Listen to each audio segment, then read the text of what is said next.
Hey, welcome to the Create Unknown, the home of Make Something Mean Something. I am Kevin Lieber. I have finally broken down completely. I'm just a puddle coming before you. And with me, as always, is Matthew Tabor. I think that I can break you further. I think that we can start in such a depressing, abysmal place that even this issue that you want to talk about is going to be an upgrade, and you're going to be like, you know what, it could be worse because it is worse. Wow. Okay. We got to talk about pee pee poo poo. We got to take you back to kindergarten.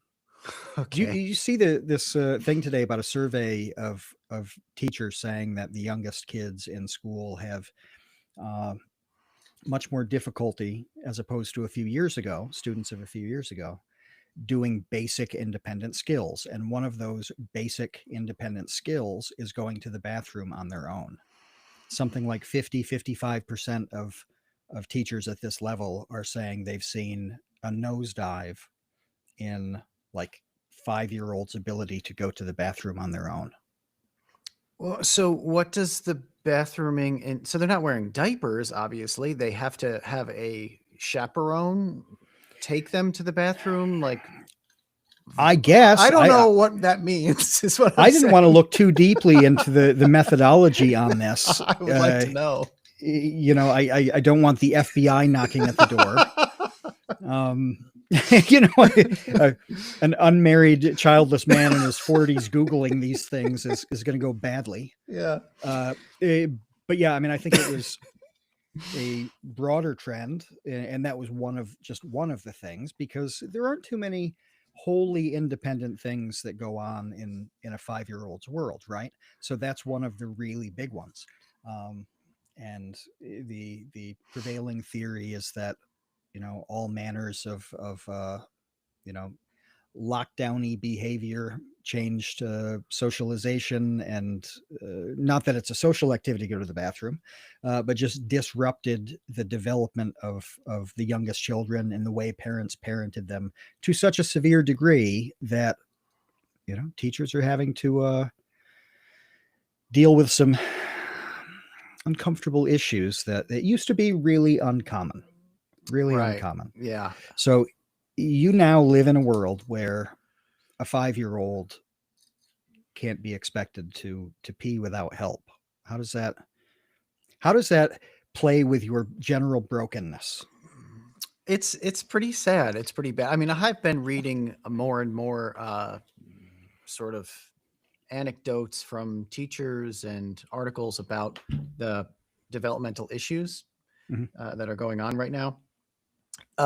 For instance, like being unable to hold a pen or a pencil, like Right, don't know how to do that.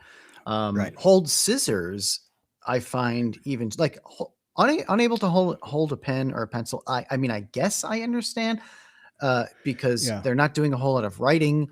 I guess they're not doing any coloring with crayons, which is yeah. that's more shocking to me, that like there's no coloring with markers or crayons going on. But I guess why would you when you could just play with your Exactly. iPad all day? You're not going to be coloring in a Yeah, coloring book.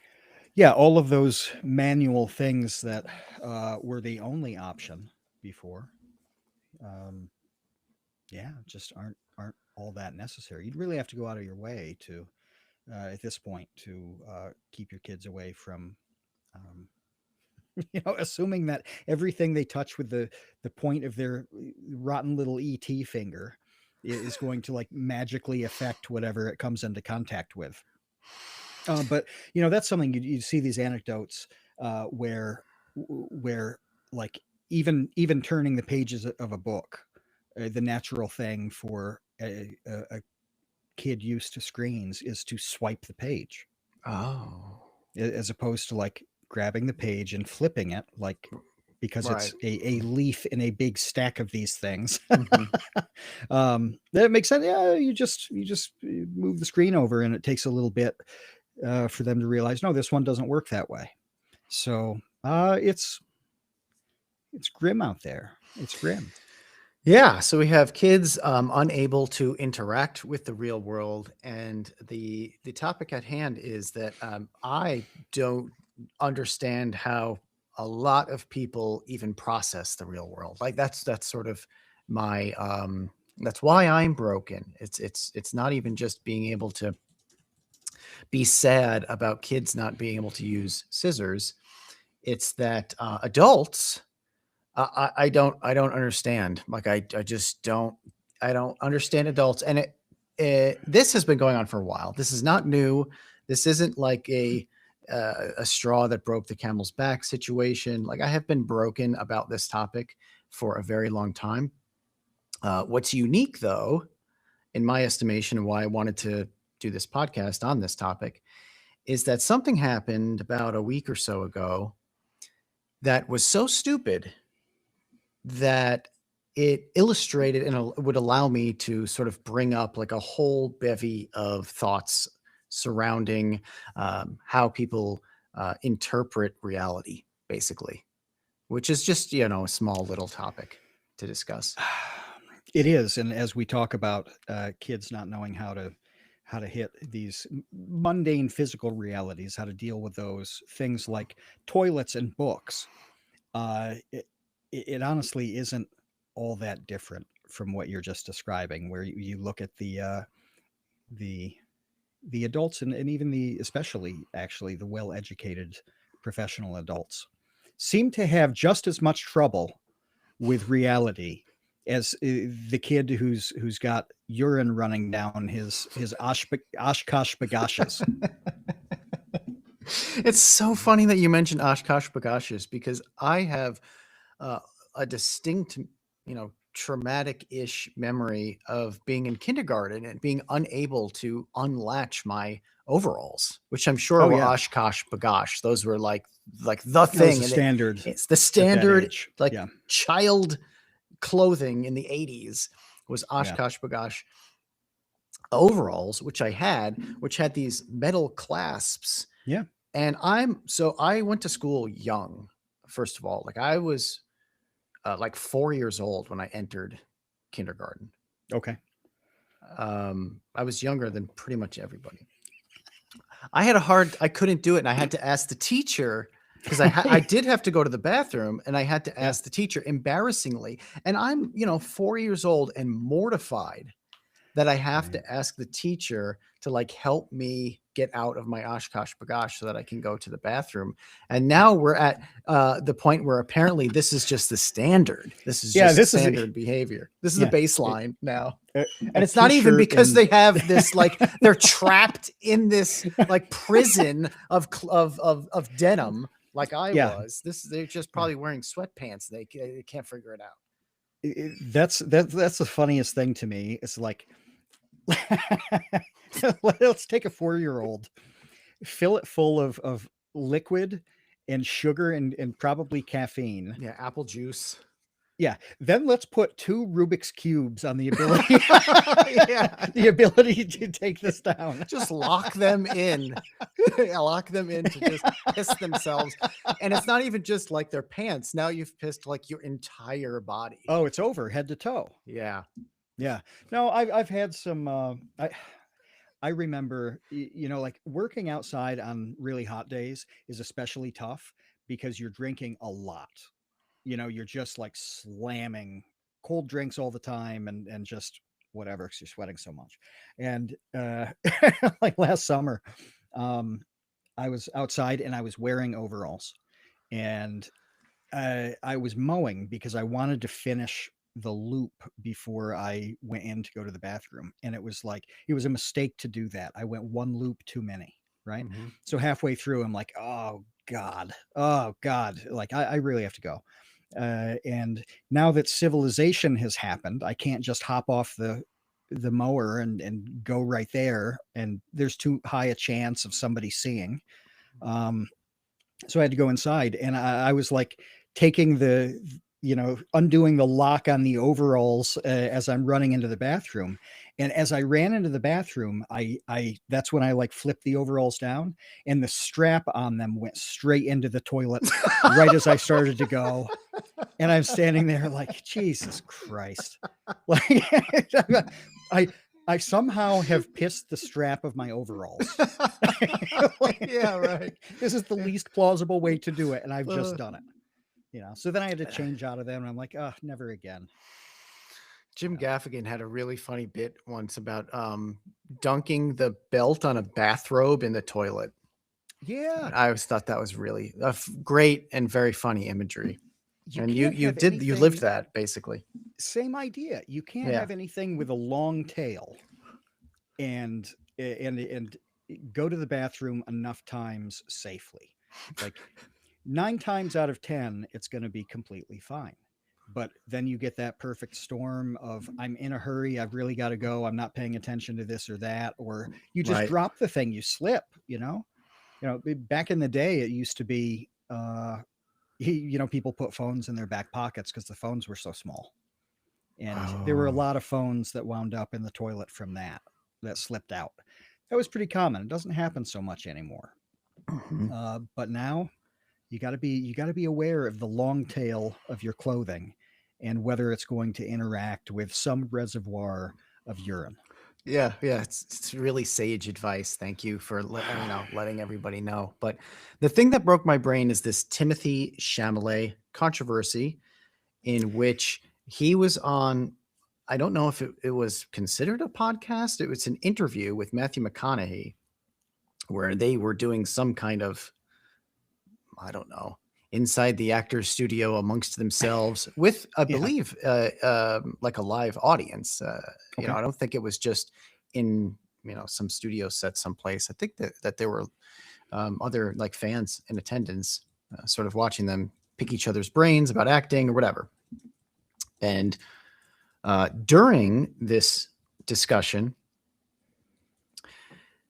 Shamley brought up a topic that we have literally done an entire podcast on, which is the concern of movies Mm, becoming a zombie art form. yeah. And the types of things that are well known to be zombie art forms are things like opera and ballet. Mhm.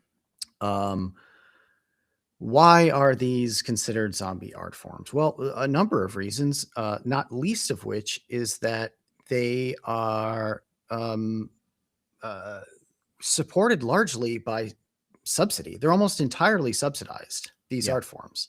Like they don't exist on the own merit of the market, Right. wanting to flood theaters and fill seats in order to pay for these performances. They have government subsidies, national or yeah, like federal government and state government, millions and millions and City, millions of municipal dollars. governments, and entire fundraising wings that are friends of whomever, whatever the outlet is, where it's a charitable endeavor to keep that going. Because you're right, the market doesn't fully support it, and it's the distinction, by the way, really is there's some things that are best live, and there is a tremendous drop down in the experience when it is not in person. And unfortunately, opera and ballet and theater suffer from that a lot. I've watched uh, I like some older theater stuff, and I've watched some on TV, uh, and it's okay. You know, it's okay, but it's nothing like being in the room.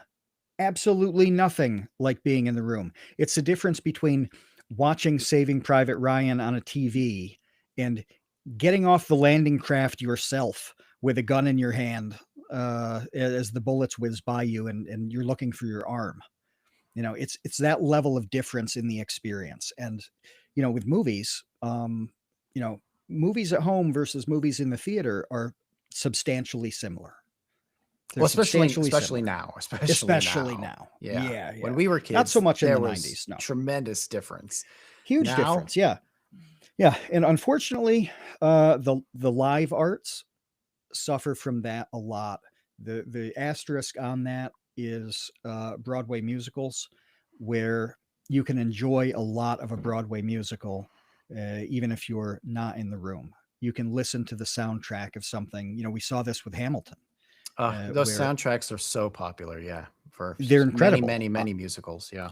I was not a fan of Hamilton. I had no interest in Hamilton. I don't know anything about the new scene, but I like a lot of the old stuff. The very first CD I ever bought as a kid was the soundtrack to Oliver, the Okay. musical Oliver. Paint Your Wagon was another favorite of mine. I don't know if you ever saw the movie of it with Clint Eastwood and Lee Marvin. I haven't. No. Yeah, Clint Eastwood, by the way, was a fine, fine singer. He released a couple songs legitimately back in, before he was fully dedicated to movies. Anyway, that's sort of a middle ground. The Broadway musical is a mixed bag with live versus not live. But when we're talking opera and ballet, the majesty of that experience, the aesthetic beauty, it's only going to be in one place, which also then has to be a specifically designed, fantastic venue. You can't do this in a high school gym and have it be as good. You know, things like both opera and ballet, they require tremendously complex sets most of the time, which that's its own art form. A show with a weak set, it degrades the experience. It really does. So you have this storm of of just kind of the least convenient, most expensive things that cater to a fairly small audience that is not growing. It used to be a larger audience. Some countries, very famously, like Italy, for example, uh, opera was not an elitist thing in Italy. Like the popular music was in part operatic for a long time. A lot of the average people, were very familiar with famous operas. But that's not the case in 2026, and especially not in the United States. So you have this.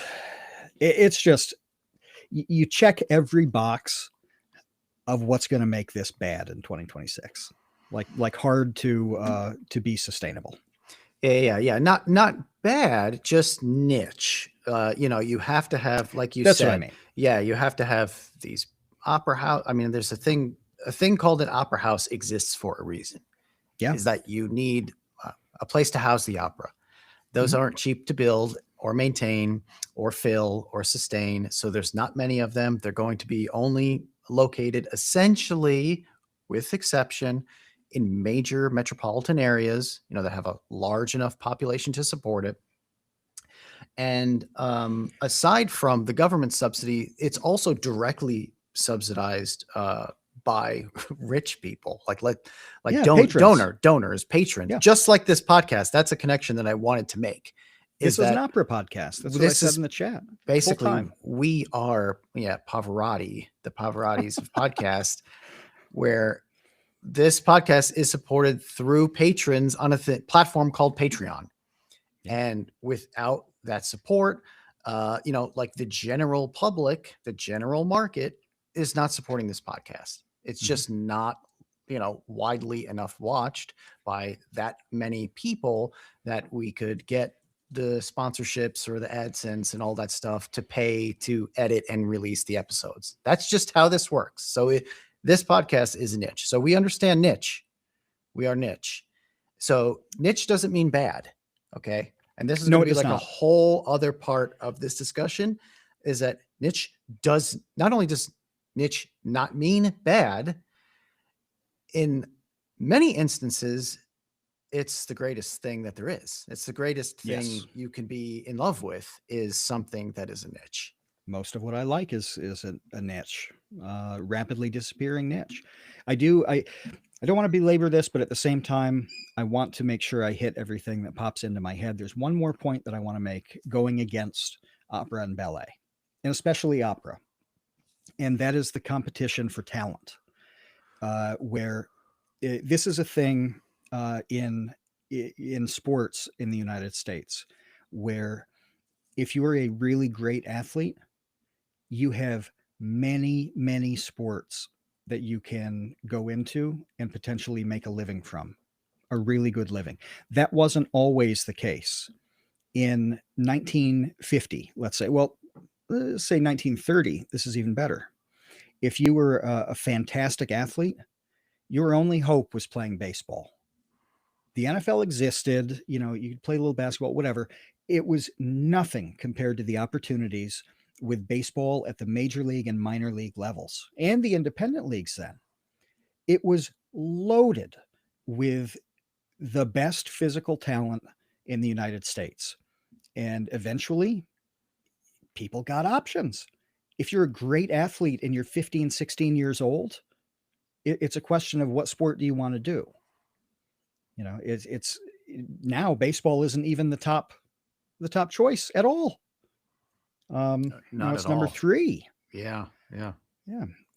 So the same sort of thing has happened with music, with basically pop music becoming a thing in a way that it wasn't when we were talking about the Glenn Miller Orchestra and Al Jolson. Stage careers for well-trained singers was really kind of the only option. What happens to somebody with a really great voice? Like Lady Gaga is a very good example of this. I think she went to Tisch at NYU. She was, I might be wrong about that. I'm Or sure. Juilliard. She went to one of those. Yeah. She was formally educated at a top, performing arts school. It was Tisch. It was Tisch. Okay. So yeah, she chose to go in a pop direction, and it's worked out quite well for her. But let's go back 100 years, and she's being formally trained as a singer. What are her options? Far fewer. So the talent pool that opera, and to a lesser extent, because it's just a different game, ballet is drawing from, is different as well. These things, just like that, works against both of those in the same way that it worked against baseball, where it went from being the sport of the United States into one of four. Oh, and by the way, if you want to exceed in any event in the Olympics, you can always choose that track and be competitive. Like, everything is on the table at this point. So there's a diffusion of the talent pipeline, that when we're talking something as specific and high level as opera and ballet, something that requires a lifetime of mastery, this is grim.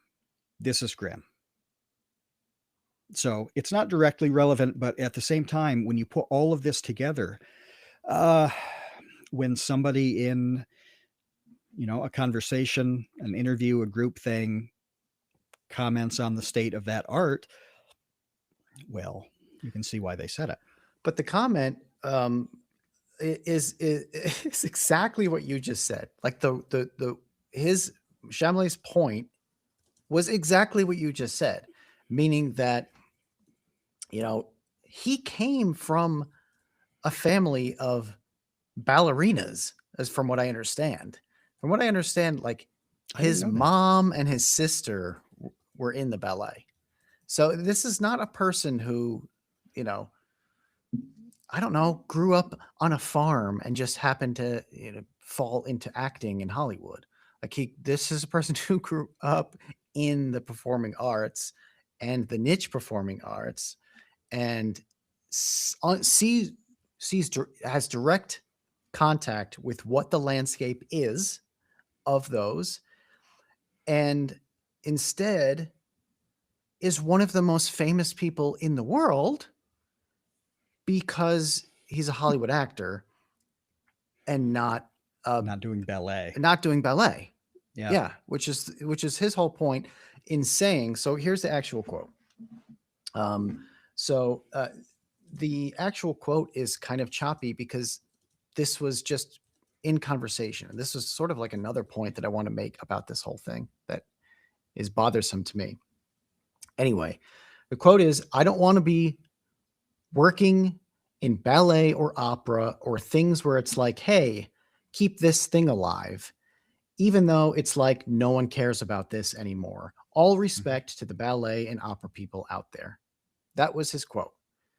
So what he's saying is that like he wants what he's doing now, movies, Hollywood, to continue to be lucrative, successful, popular in the mainstream, the way that it has been for the last however many decades, Yeah. because the alternative is that it falls back away from popular culture into the niche culture, which probably, is more like an elite culture, at least in America, Mhm. of things like the performing arts of opera and ballet and theater for the most part, as well.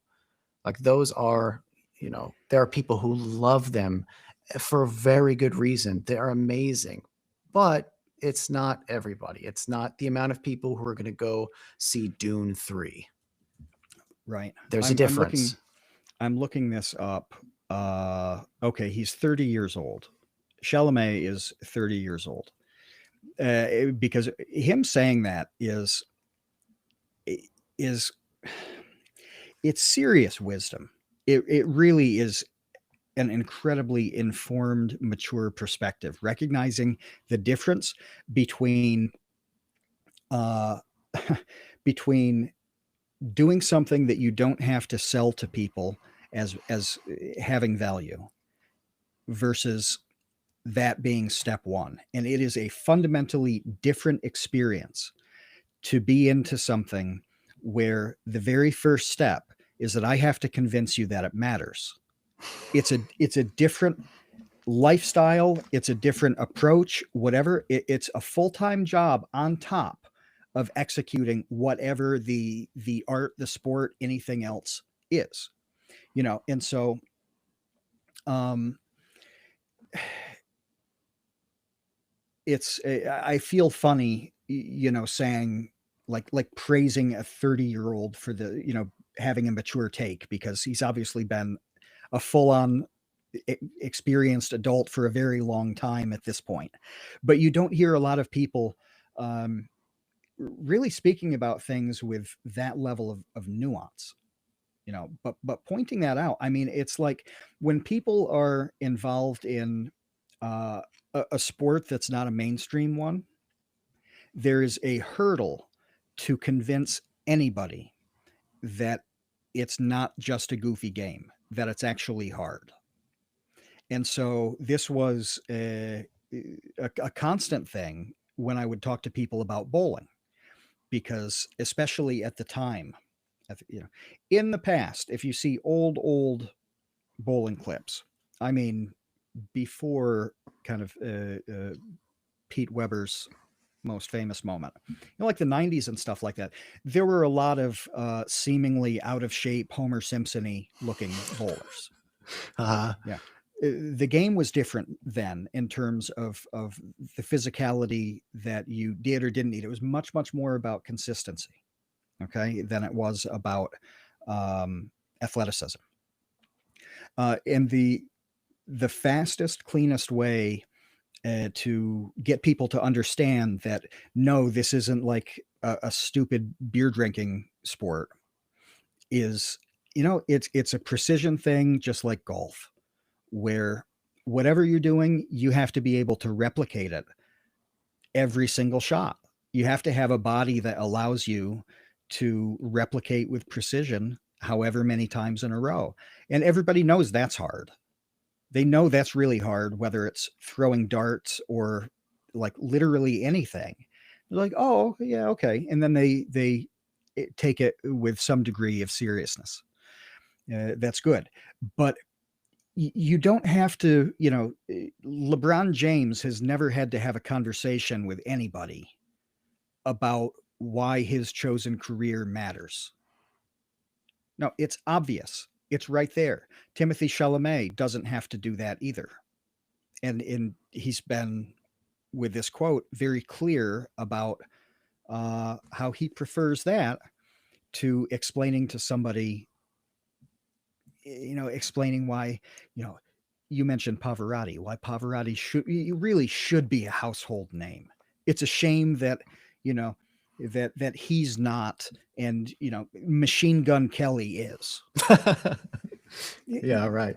It's totally different, completely different. So, yeah, I mean, there's a debate about whether it's noble to take the hard road on that, but that doesn't matter. It doesn't matter to me at all. That's It's a different a dumb. conversation It's a different completely. conversation, and I think it's a dumb one.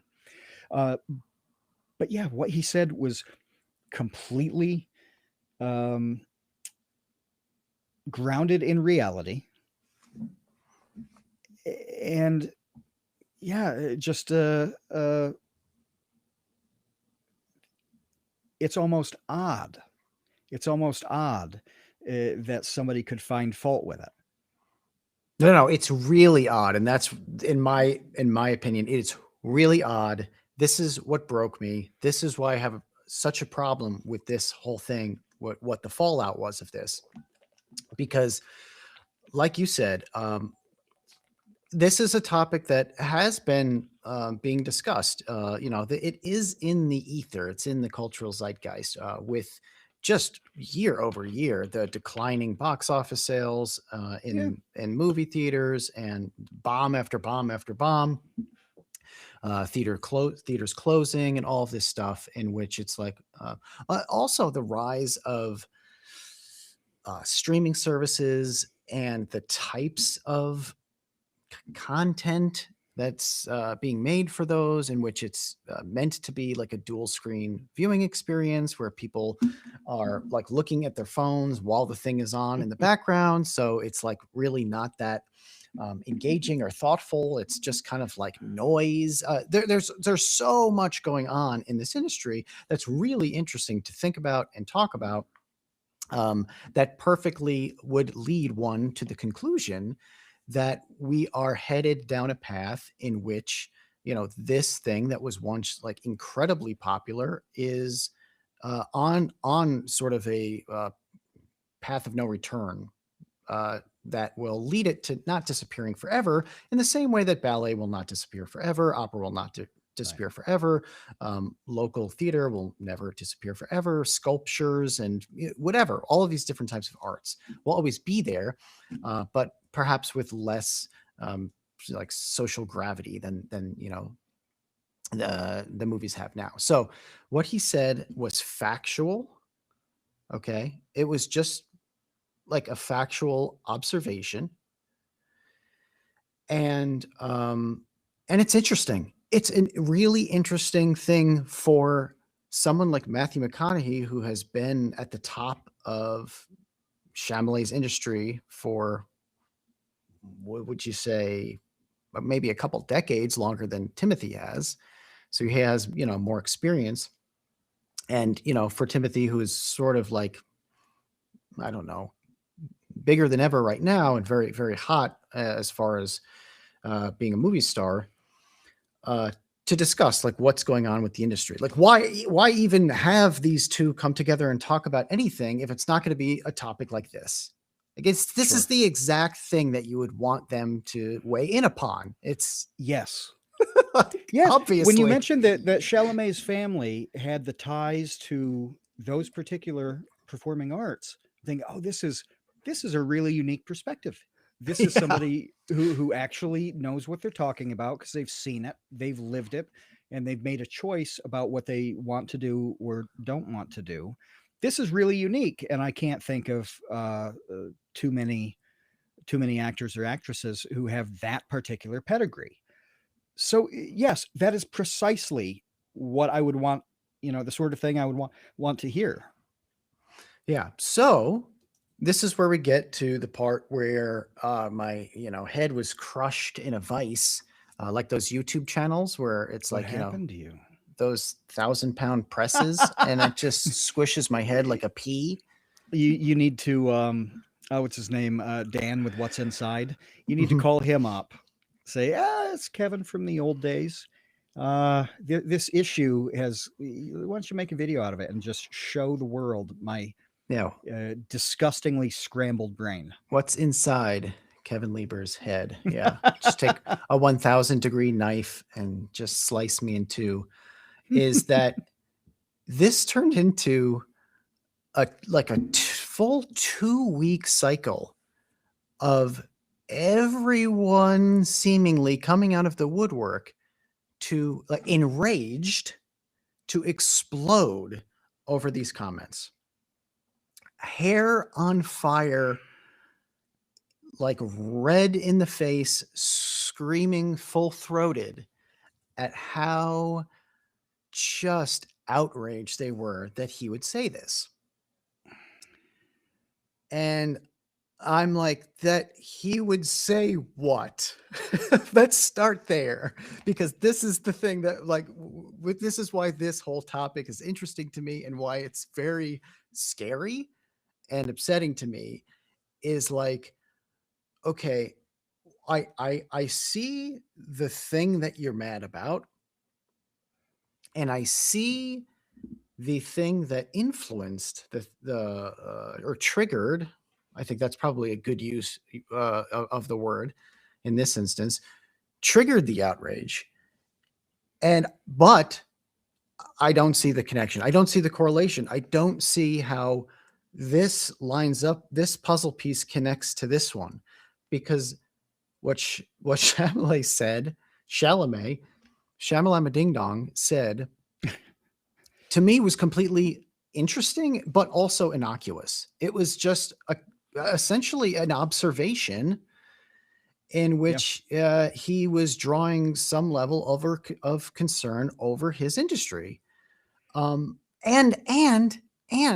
mind you, he buttoned that by saying all respect to the ballet and opera people out there. Like, he even was mindful enough in that moment to recognize, like, oh, maybe people might take this the wrong way. I will add, like, I respect the people who do that art. And Yeah. it didn't matter at all. That No, was it didn't. completely ignored. All of it was ignored to then turn into this peacocking over just the critical importance of opera and ballet, which is a totally different, has nothing to do with what he said. Nothing to do with what he said. Yeah, and nothing to do with him. No. Period. It's not like he bought a ballet company and like kicked them out and turned it into a strip mall. Could you imagine? Like, it has nothing to do with him, and they also turned it in. No matter what he said, they turned it into a value judgment that they could Yes. then attack him for, and that is dangerous. That is really dangerous. Uh, I'm kind of stunned at the lack of pushback that I saw. So this was a good issue for me in that I'm on day 3, by the way, of not taking any medications. I'm not sick for like the first time since December. Wow. I've been clean from Dayquil for 72 hours. Amazing. Fantastic. So as this was playing out, I was still, you know, operating at about 40%. So I was it had a lot of doom scrolling. It was good. So I'm seeing all these takes. I never saw the full original quote because nobody talked about that. It No, was why would you? all now. Why would you pull out the evidence that makes you look stupid? So it was just the hot takes based on what Why he would said. you engage in the thing rather than engage in the hallucination? And that's like another part of this whole thing that I want to get to, is that people were Mhm. not engaging in the quote, they were engaging in the hallucination of outrage, which is Completely. completely different.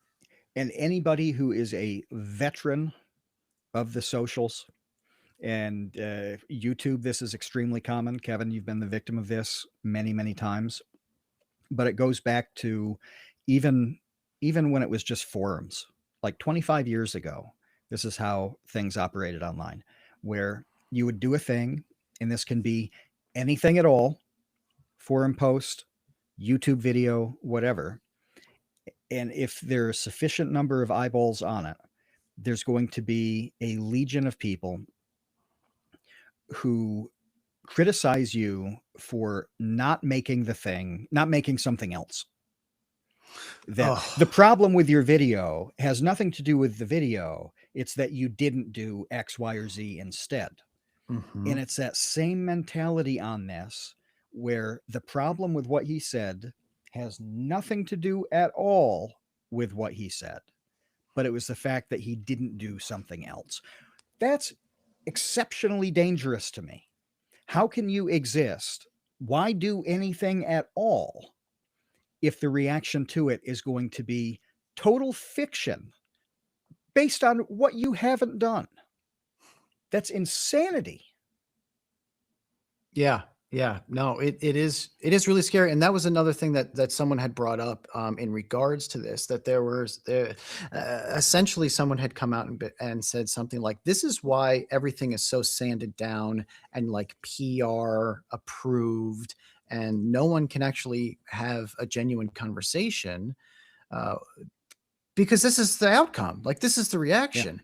Is that even if you say something that's obviously true, like this opera and ballet thing, people will then just use that uh, as a cudgel, essentially, to bash you over the head with that they built themselves. They'll like fashion their own cudgel, uh, sort of tangentially related to the thing that you said, and then cut your head off. And that's what's been happening for 2 weeks. Is like people are just like stoning this man over a thing that he said that's just objectively correct. Yeah.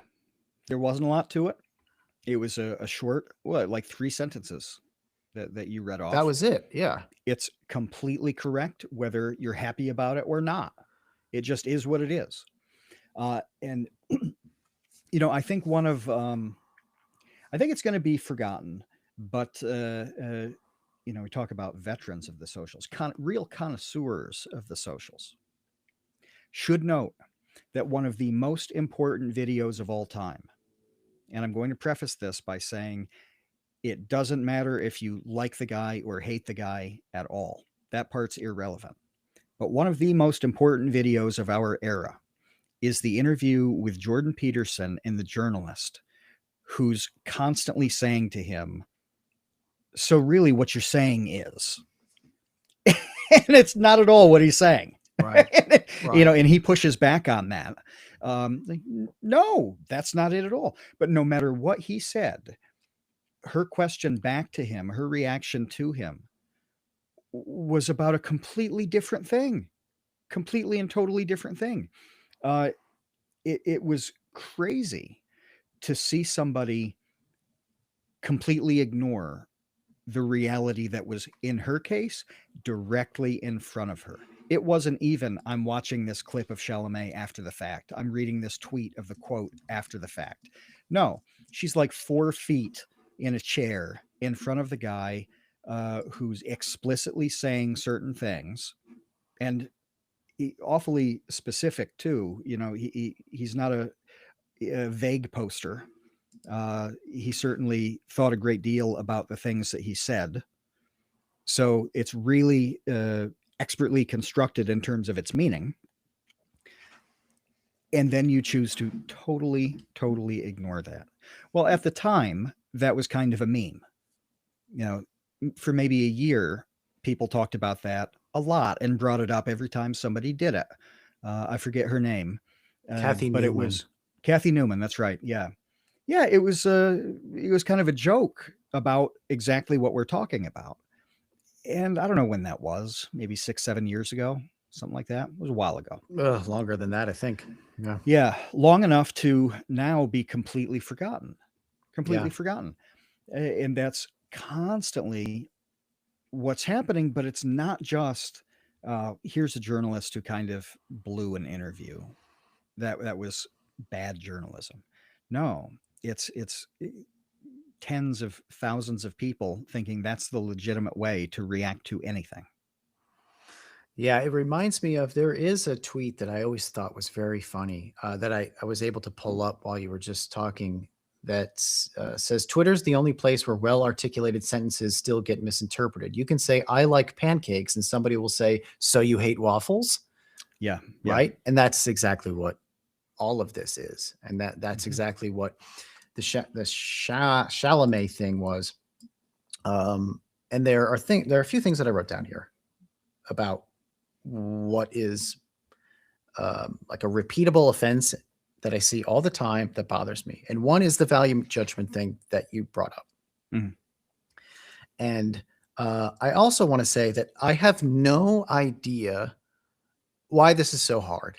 Like it's not something that is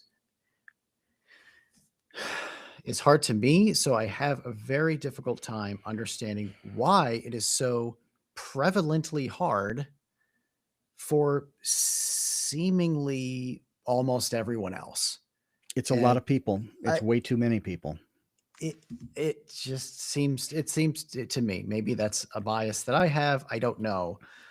But the sort of the fact or the statement versus the value judgment problem is a huge problem, where someone says something like, I don't want the movie theaters to become less popular like ballet or opera. And that's turned into this value judgment of, so you think that ballet and opera are stupid and suck? Right. That's what happened. That is exactly the like alchemy that occurred here. It was like a transfiguration of, I don't want the thing that I love and am good at to become less popular like these things are. And instead, everyone came out and said, oh, so that sucks? Yeah. So you hate that and it sucks and you think it's stupid. That's what, and it's like, what? That's not what I said at all. No. And this happens all day, every single day, when you see people talking about anything related to sort of like wealth and economics, right? Where if you say anything positive about people who have made money, the implication is that you hate the poor. If you think that somebody who, let's say, makes $5 million, I was actually thinking about this with this is in your wheelhouse. Christian, not Charlie, Kirk, having been traded to the San Francisco 49ers. Oh, Christian Kirk. Yeah, he was signed as a free agent. I don't think he was. Oh, he was signed as a free agent. Okay, somebody got traded to, if it wasn't the 49ers, it was another California team. And it's a tremendous blow to their finances because of the way California taxes high earning athletes. And I thought, what a rotten thing to be traded. Some people like to be traded. Maybe he did. That's fine. But like you're essentially living in a new place. You go into an office or get a phone call and find out that you're moving. That's a big thing, whether you want to do it or not. It's a big undertaking. So life is all of a sudden in California. Oh, and by the way, you're going to get absolutely slammed to like another $8 or $12 million off your contract because of who we traded you to. Right. And I thought, what a terribly unfair problem that is for athletes to have. And your cost of living could go, depending on where you're coming from, through the roof, what you're paying for a house, all of that stuff. But if you're on the Dolphins in Florida and you have no state income tax and you get traded to the 49ers in California, you have just taken a shocking pay cut through no fault of your own. And I thought, wow, I wonder why the Players Association doesn't have mechanisms in place to address that. Because that's just mind-blowing to me. But if you say something like, yes, this very wealthy, successful professional athlete should be able to keep $8 million more, the instant reaction seems to be like, oh, so you're an enemy of the little guy? You're an enemy of the poor? He has enough money. You only care about this because you care about the wealthy. Like, no, I actually want everybody to keep their money, whether they're like on SNAP benefits or they have $100 million contract. I really don't care. I think everybody should keep more of the money that they make. That's the obvious thing, and nothing in saying, oh, it's bad that he got traded and will have to deal with this massive tax hike says anything about literally anybody else in the world.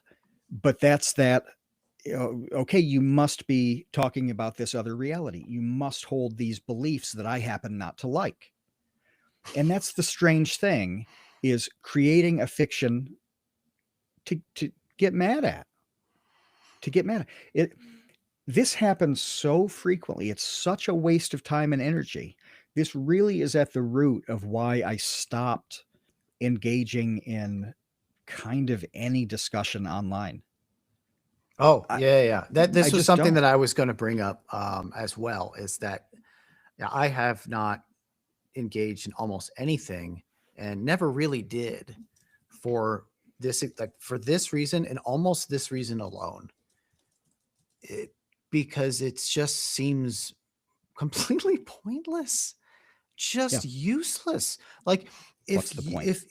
if I am in it's not a good faith discussion, and it's not a productive discussion if I am, in my opinion, trying to hash out reality, and you are engaged in like cartoon brained hallucinations.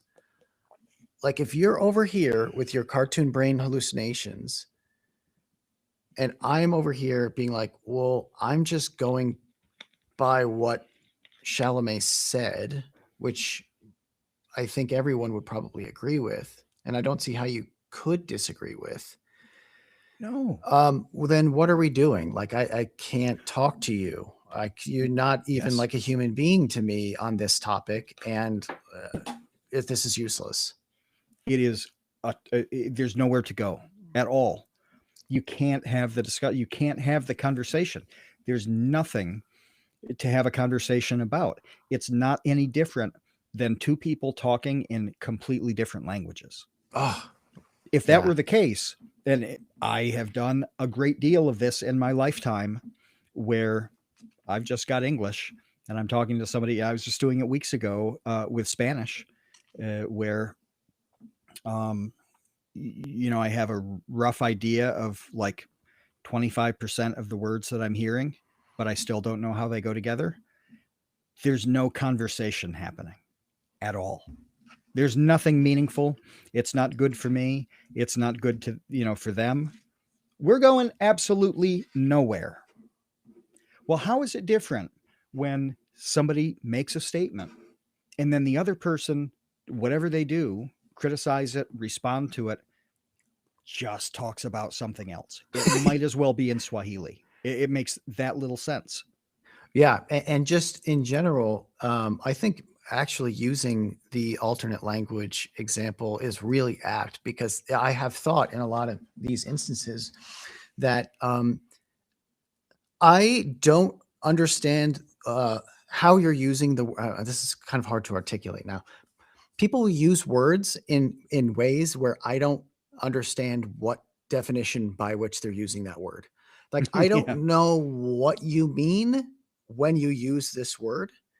So how can you and I discuss this topic with these words when you mean something completely different by it than I Mhm. do? Like, we don't even agree upon the most basic presuppositions of language and reality. Therefore, uh, there's no like fruitful discussion to be had, because we're No. like building up arguments on sand. Yeah, and there are people who weaponize that exact thing and make it a great deal of of their strategy, really. Again, this is not a value judgment. Okay, I'm going to Chalamet right here and just say a thing. This is basically how Destiny operates. The political debater Destiny operates, where he seizes on the kind of, what do you mean by this minutia, and it doesn't really go anywhere. That's almost like if he were a fighter, that would be the constant jab, is that sort of insisting on sort of a lexical challenge every single sentence until there's an opportunity to deliver some kind of right hook, score some actual debate points. So when it's happening naturally in the wild, like you just described, it's really going nowhere. When it happens on purpose, it is also going nowhere, because there aren't a whole lot of examples that people point to of a debate bro on the left or the right having solved some tremendous problem through that conversation. You know, no, Right. Yeah, nobody's. we wrapped that one up, folks. Yeah, Oh, exactly. thank God. Yeah. Yeah, thank God we Never made have to some discuss progress on that this. or argue about that ever again. It's done and dusted. Yeah, Pack it yeah. up, boys. This typically does not happen, right? And so I don't know what the percentage breakdown is on the two, but they add up to about 100, and that's the problem for me.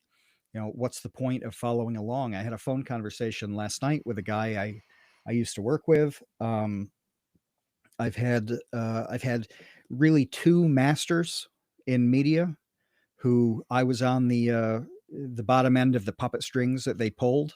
Kevin is one of them. The other's a guy named Paul, who is fantastic in every way. There's a list of like 5 people I've worked with in my entire life who I would be desperate to work with again.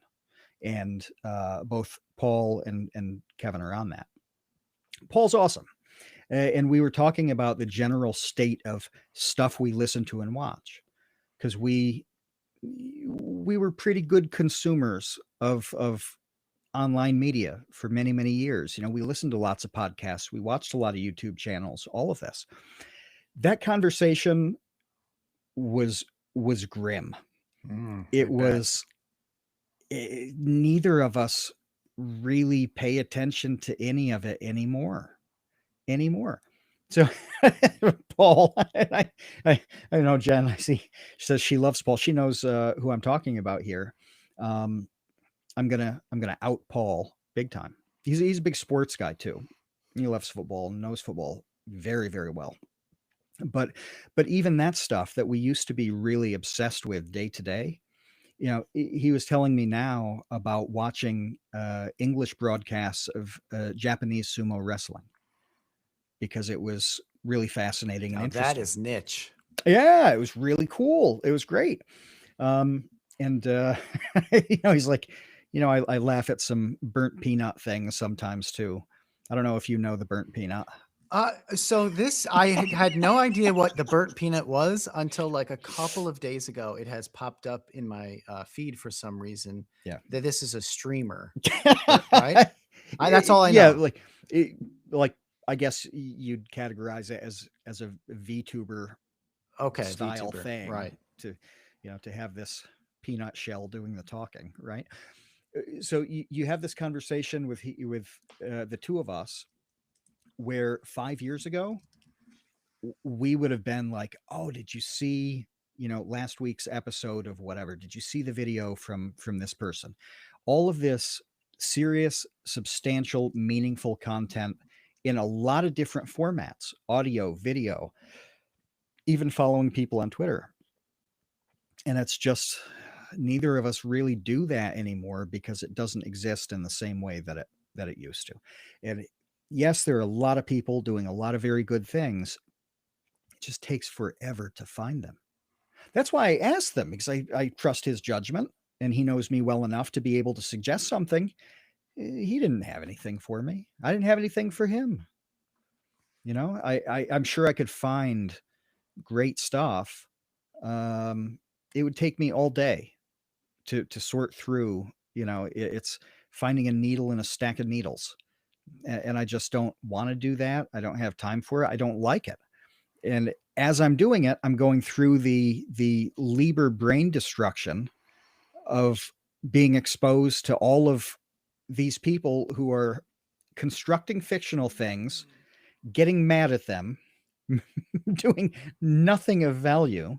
Yeah. Uh, I got to go Yeah. do other things at that point. Getting mad at a thing that you made up Yeah. is one of the most infuriating things to me. And this is why this topic, I think I really wanted to finally talk about this, is that this has upset me for so many years, is the amount of people that I see all the time, like genuinely, like their nervous system is being damaged by how upset they are over a thing they made up.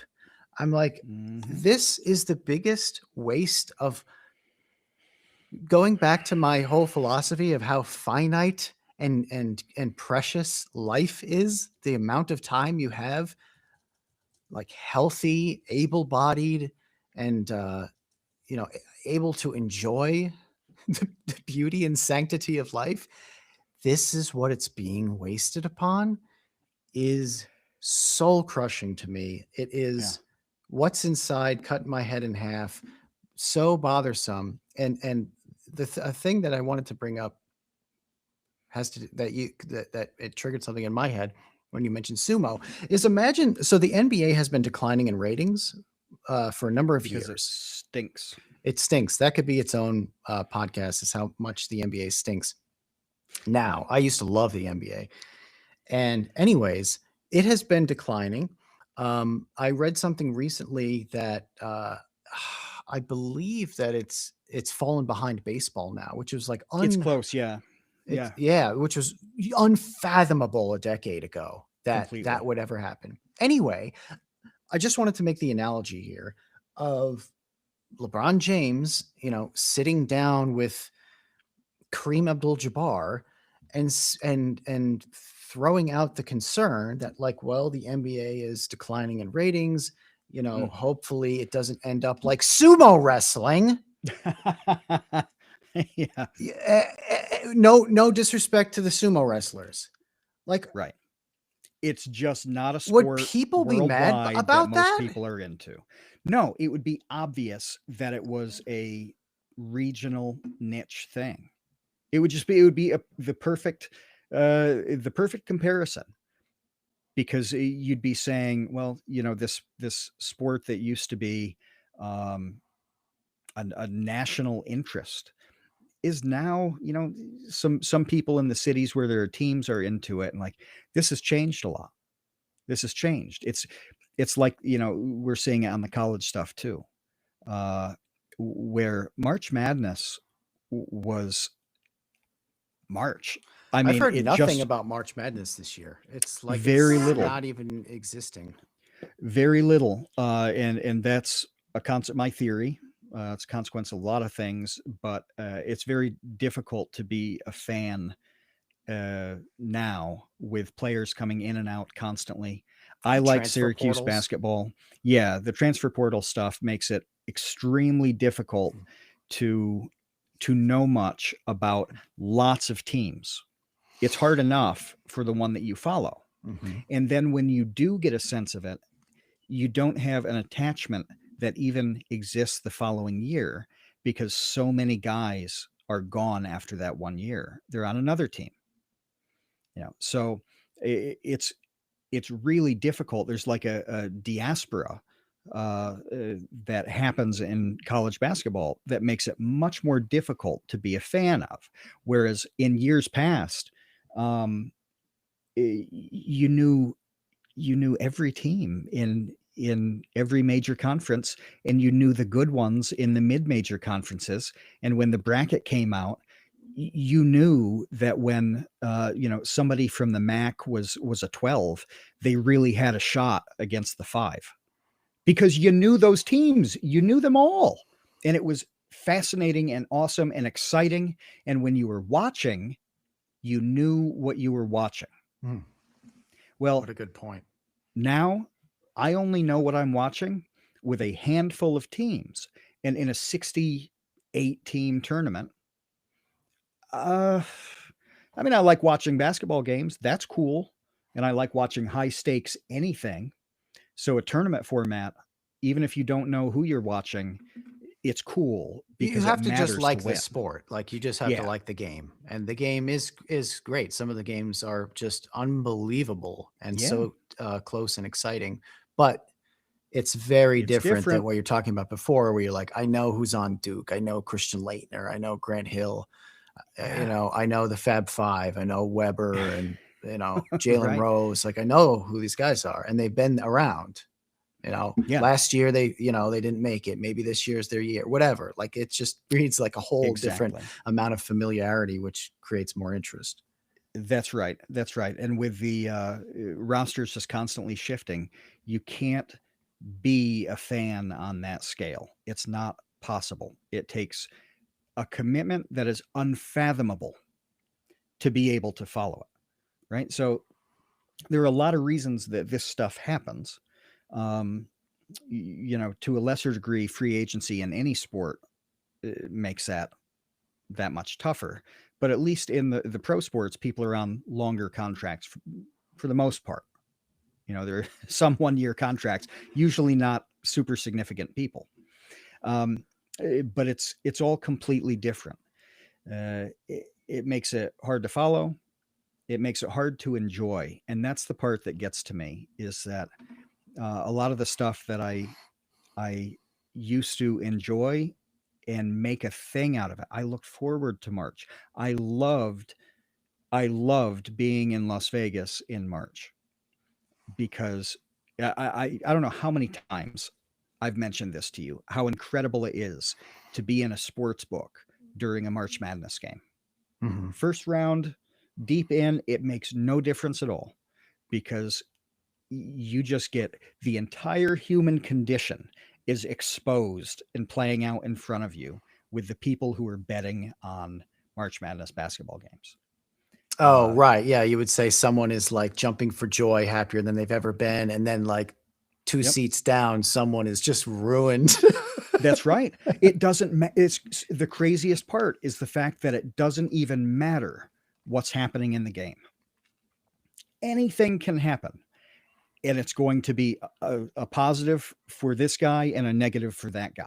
Right. So like you can't have a bad time. The stakes You are can't high. lose. The stakes are high and you get Yeah. to see the thrill of victory and the agony of defeat no matter what. It's amazing, right? And now, I mean, that will still exist because betting is betting. you know, um, I would enjoy that. Uh, but it's typically not, an expensive time to go to Las Vegas either, right? And so that was a good fit for me in poverty. Was to go out when not much is happening. It's a time of year that's really friendly, and just be around the people who are super super into it. Mhm. That's the whole the whole ethos on it is changed. I don't want to say gone, uh, but I'm not going to fill out a bracket this year. You know, I did look to see where a couple teams were, and that's the extent of it. I'm more interested in the World Baseball Classic because I can follow that. I know what's happening in that. I know who the players are on the teams, and the ones I don't are guys from their respective countries, most of whom are out of the tournament. But I don't know if you saw the pitcher from Czech Republic, from Czechia. No. You see this? This guy threw like 4 or 5 innings. He's an electrician. He's just a guy. He's just a guy. And he dominated Japan. He struck out Otani. He had the performance of a lifetime. He's just a guy. So That's amazing. It should be a movie, a Disney movie made about this guy. it honestly was on that scale. So even somebody who you don't know at all, it's still engaging to watch. And there will be moments like that in this tournament where some zilch from Southwestern Mineral Area Technical College hits a 3 at the buzzer to, to win, that'll be great. But that'll take up 5 minutes of me watching it and loving it instead of I've devoted March to this. Yeah. Well, I wasn't kidding when I said I had a lot to say about this subject. So I don't know how much longer you want to go on it, because there are at least like 3 really important things that I wanted to mention that this, surfaced for me. One is that I wanted to hone in on Chalamet saying, even though it's like no one cares about this anymore. Okay. So he did say that. He said, no one cares about this anymore. And undoubtedly, this was the sentence that, sparked the outrage. No one cares about this anymore. The problem with this, in my estimation, and I wanted to, bring this up here, is that I have noticed some people struggle with generalizations. And I don't know whether they're doing it. I don't know if they understand what the person was saying, but are using it as a reason to be mad about something. Like that would be kind of manipulative behavior. I'm guessing it's not that, because that's like a little bit more advanced than just this surface level. I don't understand generalizations. I'm taking this at face value. This man said no one cares about this thing, but I care about this thing. Therefore, I am insulted by him saying that I'm no one. And now I'm going to be mad. I think that's probably the way more prevalent sort of cause of this kind of reaction. It reminds me of, there was a meme at some point that had something to do with like the average height of women. Oh, Do you know yes, what I I'm know what you're talking talking about? about. Where it's like the average height of women in the United States is 5'5" or something like that. Right. And then someone, like the first reply is a woman who's like, but I'm 5'8" and I'm a woman. Yeah. And it's like, okay, that doesn't invalidate what an average is. Like, Right. in fact, that's how averages work, is that some are going to be taller, some are going to be shorter, and then here's your, average in Yeah. the middle. That's how that works. It's But a this is the tremendous same, problem. this is the same thing, is that like, and you see this all the time, in the same way that I get upset when people are mad at their own thing that they made up, their own hallucination. It also is exhausting to me to see these types of reactions in which someone makes a general statement, such as no one cares about opera, which is just a very casual way to say the average person is not interested in opera or ballet, which is obviously true.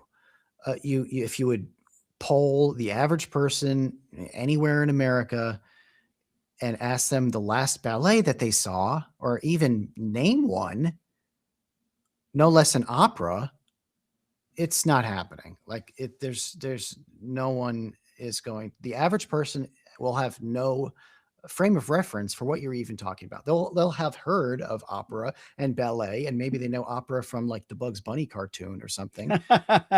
Yeah. But they're not like, oh man, it's this one and this one. Oh, I can't even decide. Like maybe I'll give you my top 5 because it's like, Sophie's choice to just pick one. That's not happening. But anyway, so does this make sense what I'm saying? Where, but I also want to say is that when you're speaking casually, like Chalamet was doing, was saying no one cares about this anymore. That's totally different than like a pre-written declaration where you would be really nuanced and say something like, you would preface it with and soften it by saying like, well, the average American doesn't have an interest in ballet or opera. No one speaks that clinically No. when you're just having a conversation. That's like it's writing a dissertation. His meaning was perfectly clear. That's right. Yeah. So the interesting thing to me when we talk about opera is I happen to live 15 minutes from a world-class opera house. from from a world-class opera house. My father worked there in his retirement for 10 years, maybe. I didn't know Or that. yeah. Yeah. So it's not like opera is a foreign, exclusively urban thing for the urban elite. Whatever, it exists in a lot of strange places in the world, and I happen to be near one of them. I cannot tell you the last time I had somebody bring up that opera house naturally in conversation, despite it being extremely close and a regional thing, a town identified thing. It's not foreign. It just doesn't happen. It doesn't happen. And I don't know the last person who I talked to who mentioned having gone to the festival there. I'm sure they do, that it didn't come up, whatever. But it just doesn't really come up. And it's in the backyard. It's right there. Per capita, the opera to population ratio here is one of the highest in the world because it's such a remote spot. Yeah. Um, and it's still, I mean, the one frame of reference, this is kind of funny, that I have for it is every year they hold sort of like I don't want to diminish it by calling it a yard sale, but it functions that way because the stuff that is sold is very nice. It's not some crummy garage sale. The people who fundraise for the opera, all donate things, antiques and all manners of stuff to sell at this sale to raise money for the opera and the company and all that stuff. And I look forward to that each year because it's really nice stuff, and I like buying that. Um, yeah. So that's the opera reference to me is their garage sale that happens every year. Yeah, you Yeah. like their garage sale. Yeah, and I drove by as they were setting up last year, 2 years ago, I forget. And I couldn't go to their actual sale. On the weekend I was gone for some reason. I drove by on a Friday and pulled in and was like, "Hey, I I can't make it. Do you mind if I look around and maybe buy a couple things because I can't make the actual sale?" Um, and they let me do that. That was cool. And they were nice people. They were really nice people. And because nobody else was there, I was kind of small talking. And um, you know, the woman was like, I should give you the information on whatever their charitable wing is called, Friends of the Opera. I don't know what it is. It would be great because we'd love to have some young people getting involved. And I got in the car and just exploded because I'm like, my beard is white. I don't have Fabio hair anymore. I'm like 42 at that point and being recruited to be the baby in the Yeah, charitable thing. the fresh blood, the middle-aged fresh blood. That's Yeah. right. That's right. And that is such strong commentary to me on the state of that entire art where somebody rolls up who's balding with a white beard and they're like, "Oh God, it's a young one." Yeah. Oh, yes. We got to get their name. I'm like, "Yo, boy, this is grim." It is grim. Yeah, it is grim. That should be non-controversial stuff. It just is what it is. So It that's like is what it is. that. It's not a value judgment. It just is what it is. Let me bring up another point that I wanted to discuss, which is niche good or not? Because this was another thing that kept running through my mind as I see Jamie Lee Curtis comes out and has a bold statement for Chalamet, and Nathan Shimmelin' a Lane. ding dong. Nathan Lane has, destroyed Timothée Chalamet on The View, and all the people in The View are, just crucifying this man over his, disgusting take on the opera and the ballet, which are vital and so important to the arts and beautiful and world, class, and so much harder than being a Hollywood actor. And it's, such a higher art and more difficult achievement to even reach, and all of this stuff. And I'm thinking, okay, sorry, let's back up a second. Here's a question. Isn't part of what's appealing about the ballet and the opera the fact that it's this elite endeavor for rich people to get dressed up in like fancy suits and like gorgeous gowns It's an event, yeah. to go to this like kind of exclusive,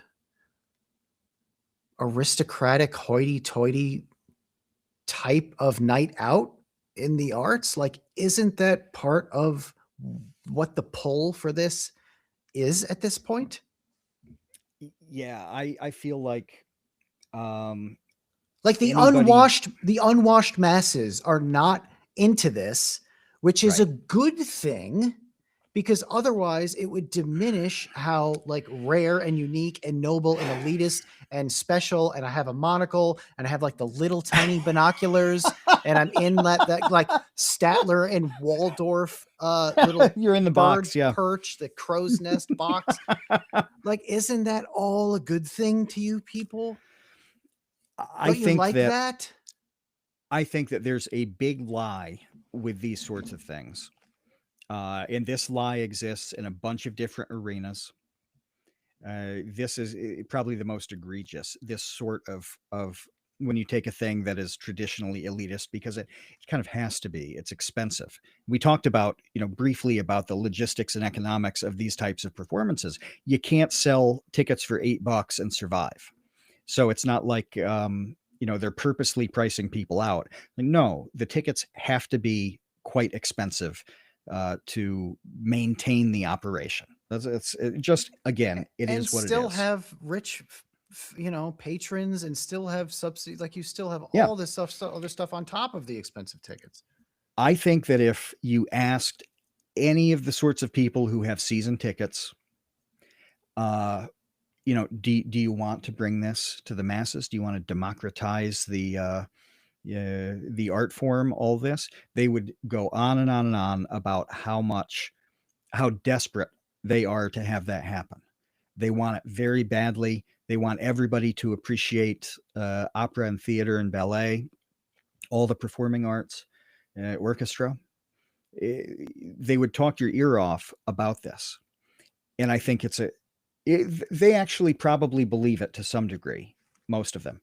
But I think it's a big lie. I think if it actually happened, they would be horrified. They would be pissed beyond belief, uh, because they would lose the ethos of the whole thing. The environment would change.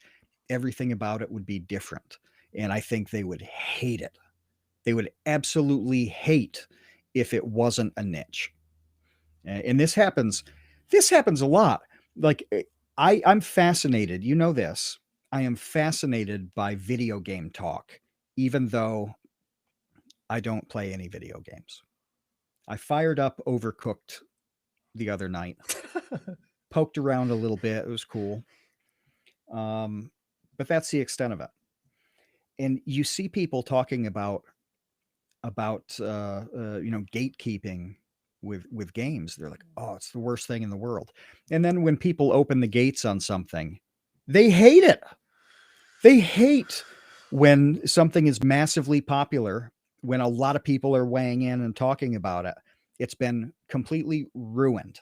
Despite, yeah, if you ask them, they're going to tell you everybody should love playing this. Everybody should respect this and know about it. Okay. Let's see what happens when it actually plays out that way. and then you have to deal with the consequences of that openness. So I see this yeah, with anime a lot. A lot of people yeah, complain about anime. More. I don't know. I see it more in anime than I do with video games. Uh, that people really complain about um, how mainstream anime has become and how much better it was when it was really niche. When it was just, it was like rare to find some other nerd to trade, dubbed copies of DBZ with on VHS.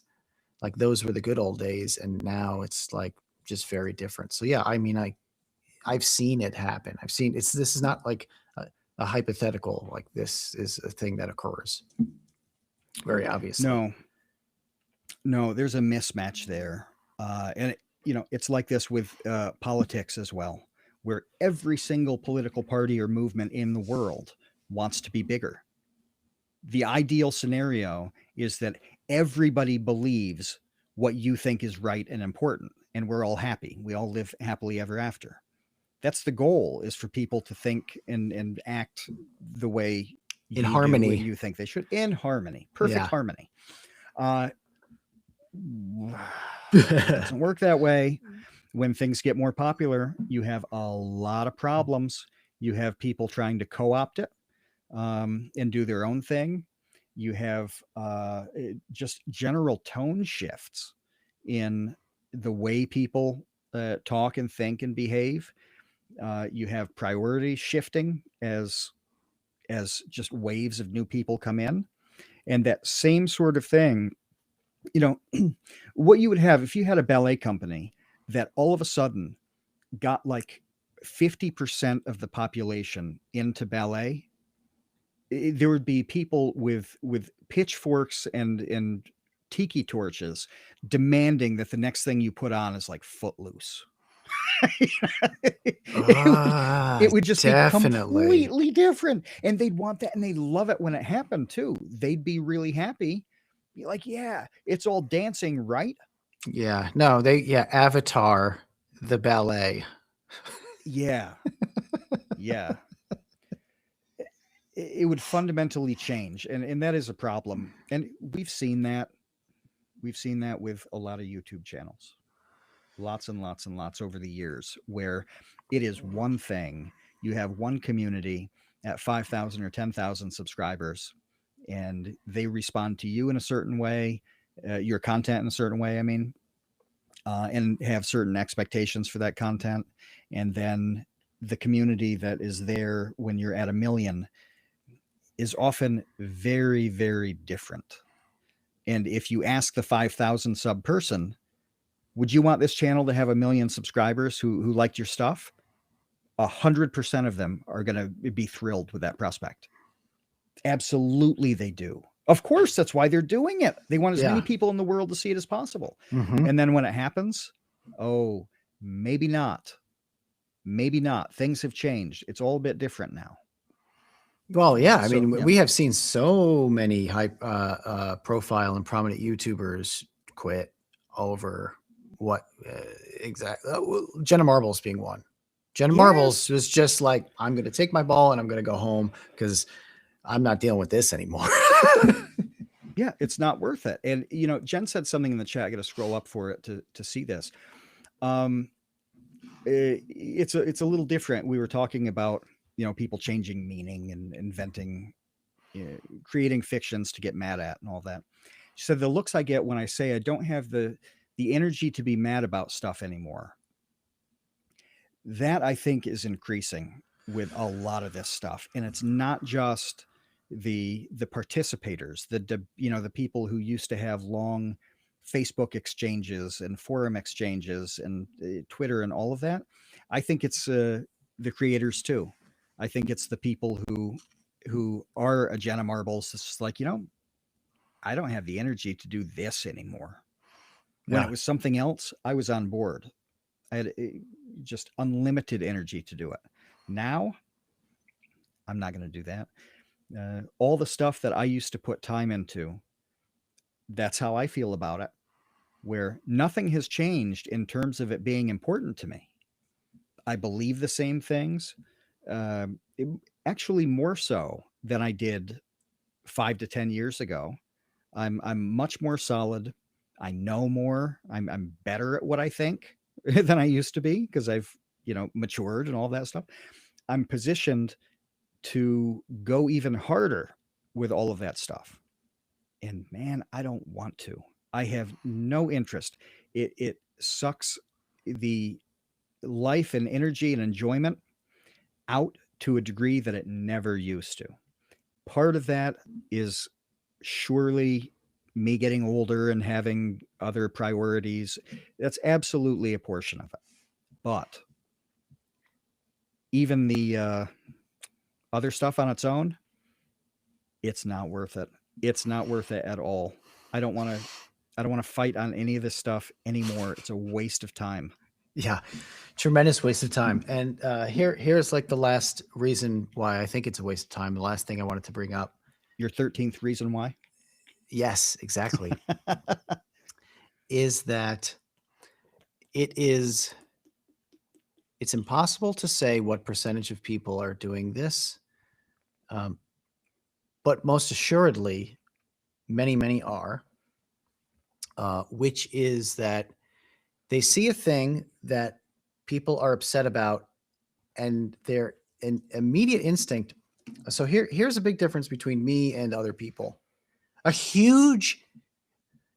gigantic, a colossal, maybe the biggest difference. And I'm not even being facetious about this. I'm being honest for the first time in my entire life in 270 episodes of this podcast. How many years have you lied to me then? I've just lied. So what you're saying is you've been lying to me for 20 years. Yeah, exactly. How can I articulate this? It's basically like if people are upset about a thing, it seems like I'm going to be upset about this too, is the default reaction for so many people, without questioning what they're upset about. It's like, here's a thing a lot of people are upset about. That upsets me that they're upset. So now I am in the group of people that are all upset about this thing, in this maelstrom of upset about this thing. My immediate reaction is not that. It is never that. It is never, I'm also upset about this thing that other people are upset about. It's, why are these people upset? That is what I think right away. What are these people upset about? What happened? That's it. It's not more complicated than that. But I think this is a colossal difference, at least from what I have been able to observe, between me and what it appears to be the majority of people. Is that if there's something to be upset about, I ask why. I question why people are upset. What happened? Oh my gosh, people are upset. What happened? I'm genuinely curious. I'd love to know. Like, what are you upset about? That's the sensible follow-up, isn't it? It's not sensible. It's weird. That's the outlier. At least this is my perspective, is that like that is the, for some reason, rare reaction. The normal reaction is just to join the crowd. Me too. Oh my gosh, I am also so upset about this thing. I can't believe this happened. I'm so pissed off. This is ridiculous. What an outrage. Blah, blah, blah, blah, blah, blah, blah. Without even stopping to think for a split second that there's something to learn about what caused. Yeah. What's the story? Yeah. This actually happened last week in a really shocking way. Shocking because, you're talking about this in the context of normal people, but we just saw it happen with the media in a really crazy, crazy way where, there's a guy, I think it was in Michigan, who attacked a synagogue. I don't know if you saw this news story.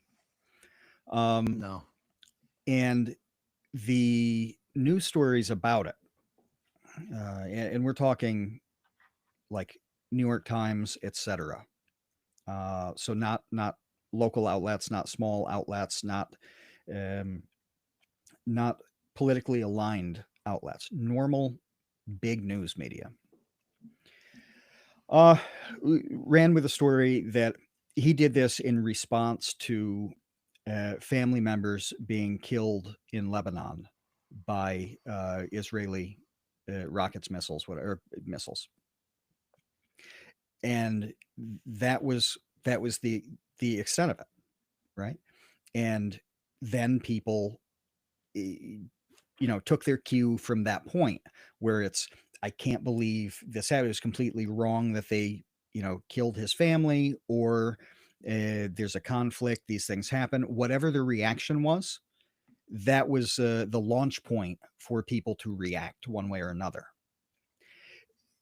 2, 3 days later, the story becomes completely different, where his family members in Lebanon who were killed were Hezbollah members of a rocket launching team. So, what made them sound like civilians who were tragically killed in a conflict were actually active members of a terrorist organization. This completely changes the meaning of, yeah, you'd think if something horrible happened to my family, I absolutely might lose it. You might do something crazy and lash out at tangentially related innocents in another country. You could, not saying that that's the right move. Anybody should sympathize with it, but you'd understand the thought process. It's a different thing when you get that next step, that next level of information, where it's these were not, you know, people sipping tea at a cafe, minding their own business. They were actively involved in activities that make you a target, right? Well, you'd think that would be a completely different situation, that you would have to revisit what you thought. Um, and it didn't really happen for the most part. The news outlets didn't really change their coverage. And it was on to the next thing for the people who were really, really mad about the whole thing. It had dipped off the news cycle because, again, there's a lot going on there. There's a lot of new stuff every day. But I saw that and I thought, uh, you didn't have to do a lot of digging. You didn't have to ask a lot of follow-up questions, but the desire to be immediate with the coverage, where, yes, they ran with what they had at that time and what they knew, turned out to me to be incredibly irresponsible. They presented a story that is substantially different from reality. And if they'd waited a couple days or done more work, asked a few questions, and not accepted at face value some of the information they had, it would have been completely different. But nobody wanted to. And it's one thing when terminally online Facebook boomers are shooting from the hip all the time. Whatever, it doesn't much matter. But when they're doing it and seemingly responsible, serious media are doing it, and those two things are feeding each other, we have a really, really big problem. A really big problem. It should be, I don't know the right word on this. At the least, it should be troubling. I think it's something that people should worry about. The tendency to do, for everybody to be doing, um, what you outlined as the big truth. It's half terrifying. it's so demoralizing. Like all of these things that I've listed, which are like, people confusing facts for value judgment, people being unable to understand generalizations, people confusing sort of like casual conversation with like declarative statements, Mhm. um, and being outraged over things that they just made up. Like all of these things make me want to just crawl into a hole and Yeah. not talk to basically anyone about anything because well, I don't understand what the point is. So I wanted to, because I just kind of casually mentioned some of the blowback that Chalamet received. I want to actually read one of these things because I don't know how much you've seen, but it's important for people listening that maybe haven't who have made it this far into this podcast and were unaware and feel as though I'm exaggerating.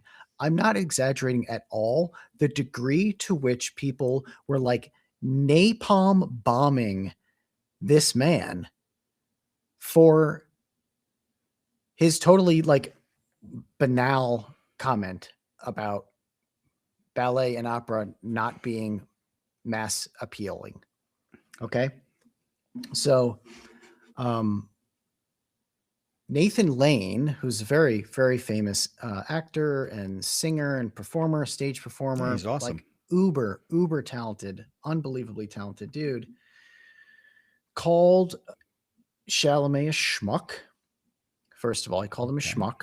Okay. Yeah. Which is pretty mean, like pretty Uh, damning to call somebody a it, schmuck. it is, and in hearing that in my head in Nathan Lane's voice is just kind of funny. That's right. It is. He's so funny. He has such a great voice. Yeah. So he calls him a schmuck and then says, one doesn't want to give this more attention than it deserves. Total lie, complete lie. Right. This is way more attention than it deserves for you to even bring it up. A like casual generic statement on an interview with Matthew McConaughey should not even be discussed at all. It should have been completely ignored. There's no reason to talk about it at all, unless you were engaging with the actual subject, which was interesting, which is was the great. decline of Hollywood. Okay, anyway. Sorry, I'm already getting sidetracked by how annoyed I am by the statement. I'm in sentence one. One doesn't want to give this more attention than it deserves, and yet, it was kind of kaleidoscopic in its stupidity and insensitivity, yet strangely telling about where we are in this country. Okay, so now we're What does that even mean? I kaleidoscopic. And now you're just trying too hard, and now we're bringing in like some kind of political statement, I guess, about where we are culturally in this country. So now we're raising it to the stakes of like, this is a damning example of how idiotic all of America is, basically. So I don't know, it doesn't get much more impactful than that. So one sentence ago, you were saying you don't want to give this that much attention, and now you're saying it's basically like The most important thing in the world. yeah, like nuclear level importance of what it says about the entire country. But he says, first of all, one should remember, and again, like speaking this way is so But it's him. pretentious. I It's know. it's I it know. really is who but he is. It goes into Chalamet's and my entire point about this like elitist BS to begin with. Is now this guy is talking like, he just put down the skull from To Be or Not to Be, and okay. Anyway, Poor Yorick. God, yeah. Alas, poor Yorick. Justice for Yorick. He says one should remember people will be going to see Swan Lake and La Traviata. I don't even know how to pronounce that because I'm such a rube. La Traviata long after someone at a dinner party, again, a dinner party, like a dinner party. Would you please be cognizant of the language that this person is using? A dinner. Matt, when was the last time you went to a dinner party? Um, That someone I don't know. referred to as a dinner party. Like, yes, we're having As a a dinner party. dinner Come party. come over to our dinner party. Be there at 7. I honestly think it was it was probably in college where it was meant to be a little bit ironic because Makes we were all sense. obviously like 21, 22, Right. and somebody had an apartment. And it's like, oh, we'll have it. We were goofing on it a little bit. So yes, I will say 20 years Okay. at a minimum.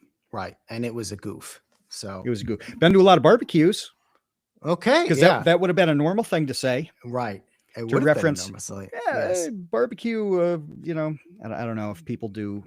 They call Cookout. them Yeah. cookout, block party, Right. whatever. Yeah. Yeah, not so much a dinner party. Not so much a dinner party. Yeah, Mm. exactly.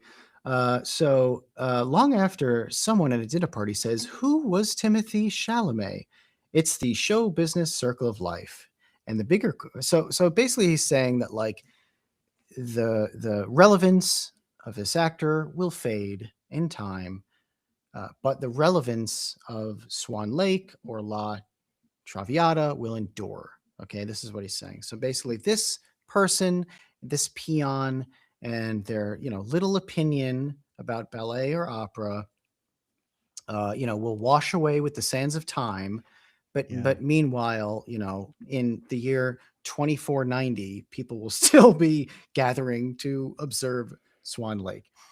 And then ends this with just this bizarre dig at the very conversation itself, which is the bigger question is why was there a town hall meeting with Matthew McConaughey and Timothée Chalamet? I mean, who deemed this meeting of the minds necessary? Which is funny to say. That's Yeah. maybe that's just a joke, and it is pretty funny to just do a dig at those two for having like a meeting of the minds. But at the same time, you could just say, "Well, who asked you?" Yeah. Who asked the guy from the birdcage Yeah. Who asked you, to weigh Nathan in? Lane? To weigh in about what some other people said a couple weeks ago. Who asked two magnificently popular men that both Chalamet and especially McConaughey, he's got to be the most generally liked actor out of everyone living, Matthew McConaughey. And accomplished. It's not like he's, a goofball. Like he's No, won awards. Like people respect him. He's been in he's great roles. exceptional. Yeah, he's great at what he does. And people just plain like him. They like seeing him on the sidelines at a Texas football game. Yeah. Like he's a guy. He even had a goofy ad campaign with the the commercials where he was like super deep with his thoughts. I forget what brand it was. The car brand, Lincoln, maybe. Yeah, Lincoln. Yeah. Anybody else who did that would have been like ripped to shreds forever. But because it was him, it was like, yeah, this is this is kind of terrible, but at the same time, we love it. Yeah. So anyway, Chalamet, people really like him too. They just do. It's a different demographic. He's obviously so much younger that it's a different. Younger people like him more than boomers because they know him better. But still, these are two very popular people who have accomplished a great deal in their respective times in the industry. Especially Chalamet coming off Marty Supreme being a serious role, a very serious role, as opposed to, you could cast aside something like Dune and say, this is a mass appeal, kind of a dramatic thing, whatever. But like, yeah, Marty Supreme was a great deal more artistic, right? Anyway, and who is Nathan Lane, who you don't hear a lot from anymore. I don't know how old he is now, but he's got to be up there. Um, and he was great at what he did. He was Absolutely. excellent, Absolutely. which Yeah. is Yeah. why Yeah. decades after his real relevance, both you and I still know exactly who we're talking about. Yeah. But what a catty, rotten thing to Rottenness say is all around. such a good word. And as far as I'm concerned, everything about it proves it. It's first of all, it's a hallucination because you're mad at something that this person never said. He did not say that ballet and opera will be irrelevant, or that he, like, No. his own star will outshine them for decades to come. Like, you're arguing against a thing that no one said. Like, Yeah, literally, your argument is against fiction. It's yeah. against your own hallucinations. Mhm. And the way that he did it, the way that he was describing it, falls in line exactly with the crowd that likes being better than you. Let's Yep. just, like, say it how it is. They think they're better than you and they love it. They This love is it. their identity, is that they go to the ballet and they go to the opera and they're so sophisticated and they have dinner parties and they use words like kaleidoscopic inappropriately. Like, this is what they do. Yeah, And that's why they hate you they do. The contempt. being successful, for being Willy Wonka, and for being Paul Atreides. They hate you. Yeah, yeah. The contempt is severe. The resentment is severe. They're so threatened that it's sort of like, when I was saying what would happen if you fully democratized opera. Um, all their fears would come true. They would lose the ability on all this stuff. And they would find Uh, something else that they would just find something else. that people, didn't love at that level. The They would. people that they hated, the flyover state morons, didn't Yeah, like. the ignorant rubes, and I've hit this many, many times. This has been a perpetual problem for me since about the age of 17, is coming up against that, because I've been in a lot of scenarios where I'm not a member of that class at all, but I was in the game. I was in the midst of all of them, and you make a decision about whether you cater to that, whether you become that, whether you avoid it altogether. I mean, it's constant. That attitude is constant, and it doesn't matter. eh, Like, there are just many arenas where it happens. Right? We've talked a lot about books over the last year, Mhm. discussing things like classic literature. That's a very niche thing, right? And the people who are proud of being in that group hate the ones who are not like them. Absolutely hate them. There was this tweet where it was maybe a month ago, where a girl said, like, you know, reading serious literature isn't dead because, like, I started a class, like the Jane Austen club at my college, and it had this and that, like, members, whatever, and they were almost all women. um it's like, oh, men don't take it seriously. Like, no, the environment you have cultivated here to discuss these books is repellent to most men. That's what it came down to, is that it was an extremely elitist environment that was a massive turnoff, massive turnoff. And I had been turned off from that stuff so many times over the years, where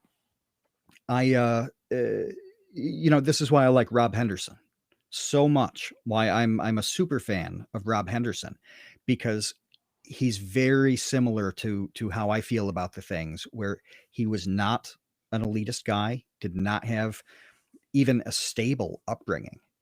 He wrote his whole book about this. Then he finds himself at Yale, with a bunch of people who, talent-wise, may very well be the same as him, but everything else-wise, they're aliens. Mhm. And what it's like to be in that environment, oh, it's nuts. It's nuts. And Robert Duvall, who has been talked about recently because I don't know if he died in January. He was like 93. He did all right. But he was famously not very well liked in Hollywood because he just wasn't like this. And he didn't like the people who were, and he didn't play the game at all. Right. He And was people so good. commented on his kind of lack of a tribute at the Oscars. They left him out. They left him out. Left him out completely, or it was like very brief? I thought it was very brief. Oh, did they at least like show a photo in I in think memoriam? so. Yeah, I thought Yeah. Meryl Streep or something said something. Okay. I didn't watch them, but I think they mentioned him. But meanwhile, they like went on and on and on about several other people who did play the game, and they Right. loved him, and they were in the clique, and he was not in the clique, and he got and meanwhile was just a monster at One of his the best ever. craft One of for, the best for ever. decades. And it was like, nah, he didn't like us, so we don't like him. No, they hate people like him, and they hate people like you. They hate people like me. Mm-hmm. And I've been in right in the midst of it, and some of the conversations are so uncomfortable. I don't know if anybody has been in social situations where everyone there really hates you, despite you having not done anything to warrant that. It's not like you stomped on a family's kitten and then went to hang out with them. It's like, oh, okay, you really are an enemy. We have a good reason for it. It's like, no, you're just a guy who's not like that. I've been in spots internationally where just being from the US is a problem, is a real problem. And the environment is tense. It is tense. And you have to decide how to handle that. And it would be way nicer if kind of people waited for you to be awful before they decided you were awful. But that doesn't happen as often. But I shot you a DM saying there's a point I wanted to bring up before we closed, and I think listening to you talk about what bothers you. Here's your problem, Kevin, and you can cancel all the therapy appointments for the next month because what you're going to get here is going to be better than those. Okay. We'll have to cancel this podcast because that's essentially what it's become. But yes, continue. The 5-day-a-week therapy appointments. Yeah. The most basic question with all of this is, do you care about reality? That's what it comes down to me. Are you someone who cares about reality? Do you prefer reality? Is reality interesting to you? Because to us, like I forget the example that you said, mocking up, asking a question, what happened? That's only somebody who finds reality interesting, and then their first response is to know a bit more about that reality. Right. This to me is the most basic question of this whole issue is, are you someone who values reality, who finds it interesting? What is your relationship with reality? You and I have exactly the same attitude toward reality, even though we use it in entirely different ways. We've talked in the past about how poorly our interests match up. There's so little overlap over the things that you and I like enjoy in life. Right. But the exact thread of how we value reality The is base is the exactly the same. same. The The base is the roots same. of the tree are the same, and then it can grow into any kind of it could have different kinds of fruit and leaves and branches or whatever, but the roots are the same. And I can deal with that. If you like turn into an apple tree and I am a pear tree, that's fine. Mhm. What difference does it make? That's part of the beauty of reality and It's life awesome. itself. That's the cool part, is learning Yeah. about like why you like apples. But if we don't have that base to begin with, and I don't know, there's just seems to be not that many people that share that base, and the No. ones who do are the only people I talk to, basically. It's not that many Yes. people, but everybody else is like, I don't know where you are, I don't know what you think, I don't know how you think, I don't know what you're doing, what your goals are, what you're trying to get out of any of this. I am so confused Mhm. by how you view reality and whatever you call that, that I don't know where to begin. Yeah. I And I think this guess I is just don't want to. this is an incredible litmus test to me with anything, whether it's friends, whether it's a job, anything, is does this person value reality? And if the answer is no, you need to go immediately. Like there's no working with that. There's no developing it over time. There's no fixing it. It is over right there.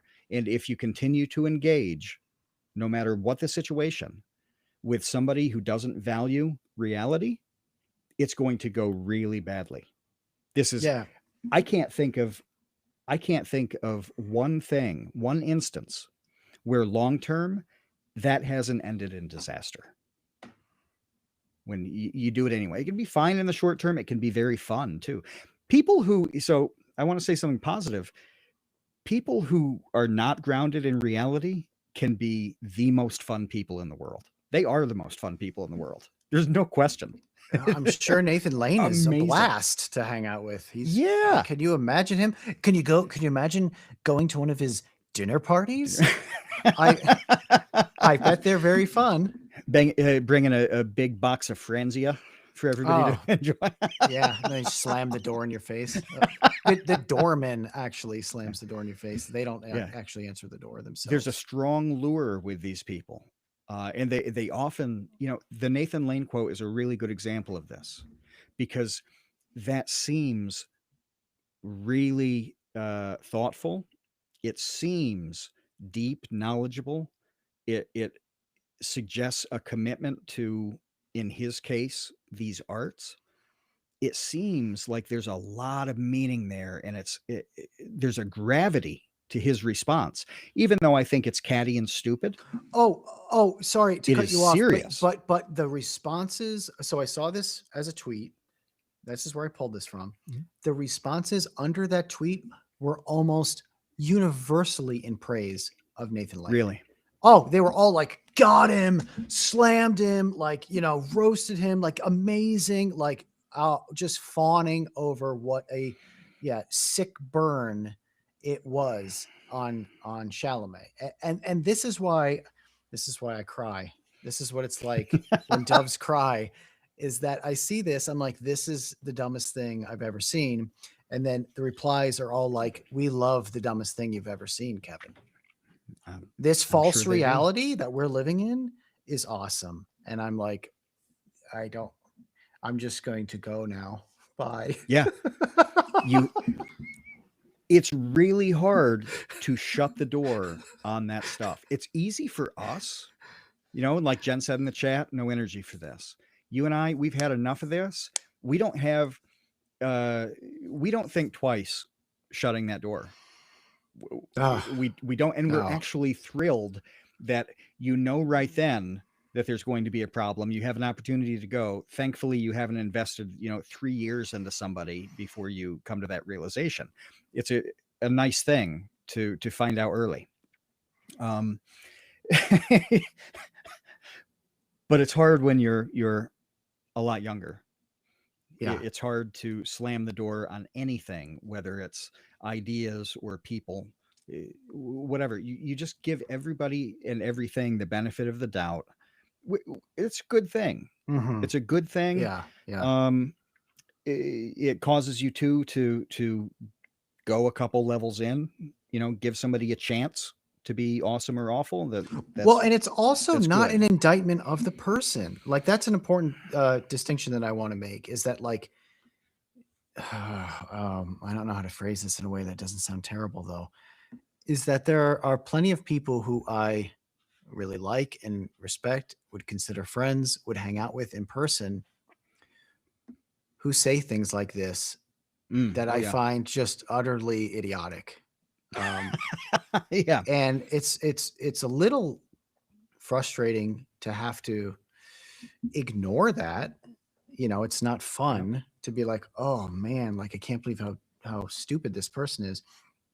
But what are you going to do? Like, otherwise, then you're just, What's the alternative? just going to be in your own little world forever. And like, that's a really sick place to be. That's its own dangerous spot. Oh, that's might be the worst spot. It is the worst spot. Yeah. The most dangerous place to be in the world is in your own head. Yeah. There's no question. I would rather be, dropped in the middle of Tehran right now than be stuck in my own head. Because at least if I'm in Tehran, I've got a chance, maybe. Maybe I can run to safety. But if I'm trapped in my own head, it's game over. It's just a question of how long it takes. Yeah. That is the Yeah. worst. And like, I am a pretty solitary person, probably more than anybody you know. And so I understand what it's like to be basically with yourself most of the time. It, there are levels of it. There are levels, and when you're surrounded, it's even worse to be surrounded by people who are all saying the same thing and thinking the same thing. That's actually Hmm. a strange loneliness. It's more dangerous than simply being on your own most of the time and kind of vetting who is in and out of your life. Like that's okay, but the two really dangerous spots are when you're completely in your own head and when you're with a million people who are exactly like you. Those are the two situations that you have to avoid at all costs. But in both of those, it's that same basic question: what is your relationship to reality? What is it? And when reality comes at you, can be a little blip on the news, like oh my God, Timothée Chalamet said this. How do you respond? How do you respond? And it's a great deal healthier to ask questions like, is it true? Is it, even if it's an uncomfortable truth, even if you're Nathan Lane and you wish that it wasn't the case, is it the case? Is it true? Right. So like, here's another example, just to be really clear about this whole situation about is it true, is that in Jamie Lee Curtis's statement, she said, you can't throw those art forms under a bus. That's what she said. So her interpretation of what he said is that he threw those art forms under a bus. So you hate opera? Which he didn't do. Which he didn't like, do. He obviously did not do. He did Yeah. not throw them under a bus. Again, there was no value judgment. He did not say they're garbage and they shouldn't exist, or they're bad, or they're lesser than. It just said that they're less popular than Hollywood movies, which, it's like, duh. Hockey is less popular than football. Yes. That doesn't mean that I Like, think hockey sucks. sushi is less popular than hamburgers. Yeah, like, you that's know right. what? I love sushi. It's great. I love hamburgers too. They're different. They have different levels of general, acceptance. That it doesn't mean one's better than the other one. They're just different. Yeah. Now, if you'd said that thrown in a bunch of slurs about the sorts of people who eat sushi, maybe it's a different conversation. I'd be slurring myself. I love sushi. It's great. It's, Yeah. it's like Well, one of my this is favorite a things. seriously dangerous trend. And I do think, I think it's easier to operate in fiction. If somebody wrote me a check and said, start a YouTube channel with the purpose of making money, the best way to use that investment would be to do all of the things that we just criticized. It would be fomenting Oh yeah. a world of fiction. It would be the best opportunity for growth. That would be awesome. However, I think that people who operate in reality, no matter what the I guess art form is, what they cultivate is way better.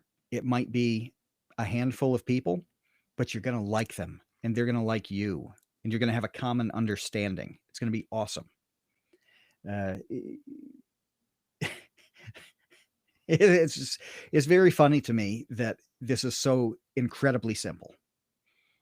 It's like if you write a book and you're doing this, Yeah. your characters are realistic. Like I stumble because they aren't in a lot of ways. Like you have some goofy characters. I'm thinking of this character Sam that's just like comical in every possible. There's nobody like Sam in the world. That's a good thing. But at the same time, all the interplay is real life. And so when you're reading about somebody who doesn't exist at all, they're such a weird character that they can't exist. The stuff they do is grounded in reality. And that's what makes it good. So it has to either be realistic in that way, it has to be grounded in reality, or it has to turn reality on its head in an interesting way. Mm-hmm. That's a viable thing too, is to completely reject reality. But it's obvious when that's what, somebody is doing in art. It's not pretending that, no, that actually is the way things are. Mm-hmm. That's stupid. Nobody likes it. Everybody sees through it. It doesn't work. It's not interesting. So you have reality, or you decide what reality is. You make the exact same acknowledgement and the same analysis, and then flip it. In both cases, you have a very firm grip on reality because you can't turn it on its head if you don't know what it is. Right. Yeah. So in all these cases, the people who have it best are the ones who like reality. They appreciate it, they value it, they recognize it, they go deep into it, and then they decide what to do with it. Mm-hmm. Yeah. All right. That's enough for now. There are other things that have been brought up, or that I could have brought up, but they really should be their own episode. So we'll save it for that. This has gone on long enough, but yeah, I hope this was an interesting little slice into why this whole thing broke my brain. And I thought illustrated like a lot of different things that upset me and I would say confuse me about how people think, how they react, how they communicate, all of that stuff. Because yeah, they don't like reality, really. They like, I don't know, fitting in. They like consensus. They like, uh, you know, social signals and blah, blah, blah, all this other stuff. They like that way more. That's way, way better than reality. All right, I gotta go. Thank you everybody for listening. Thank you to our patrons for supporting this. Like we mentioned at the beginning, it's a Patreon supported podcast. So thank you to them. We'll be back next week. And